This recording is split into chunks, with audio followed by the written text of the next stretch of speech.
Hi, my name is Brianna Ifland, and I'm the student videographer for the new Student and Family programs at the University of Arkansas. I started this position with 3 goals. 1. Edit in multiple programs at a higher workflow, specifically DaVinci Resolve and Adobe After Effects, and Premiere Pro if I have the time.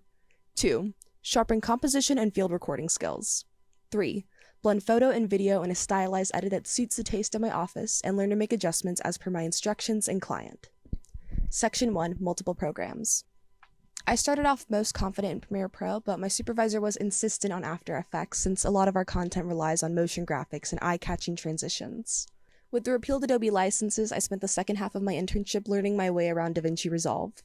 I prefer After Effects for motion graphics or most edits with a lot of still assets that need transitions and movement, but for my personal projects, which tend to be more cinematic and narrative, I'd probably go with Premiere Pro, or DaVinci since it's more accessible.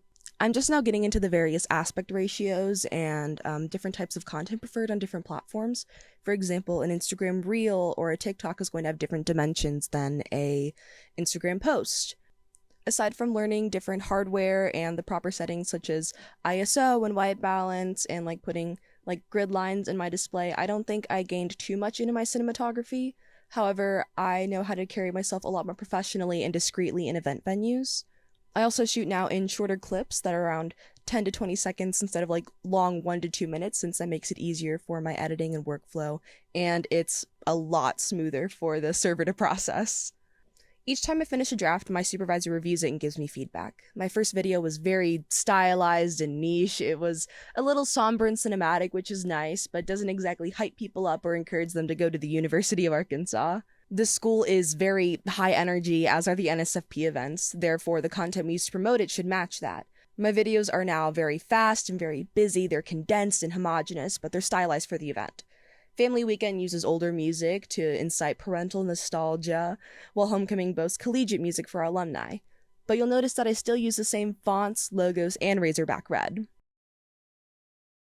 I am a very big believer that mistakes are crucial for genuine learning, but that doesn't mean that I don't have some regrets. I've discussed this in my journals and my reflection paper, but in wiping my film stock, I lost all the files for the Plaza de las Americanas event, and this taught me the importance of backups and having backups for my backups.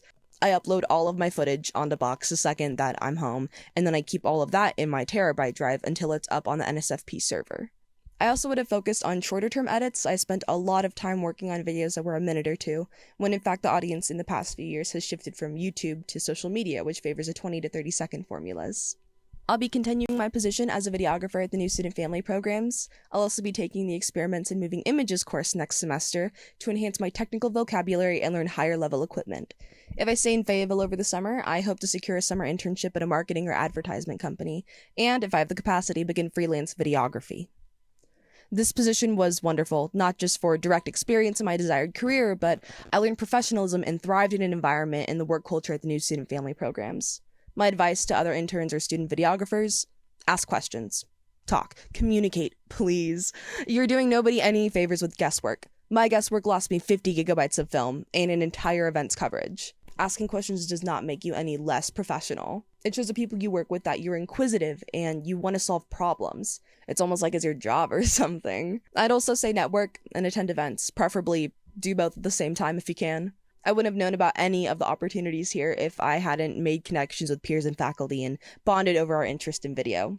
And now as a campus videographer, I get people all the time asking me about my job and how I got it. I hate gatekeeping, and I find the work that we put out there, whether marketing or passion project, becomes much better when we also cultivate a community. There's so much for you here in Northwest Arkansas. You just have to know where to look. And as for specific events that I covered, I created an end-of-year recap. I hope you enjoy, and thank you for your time.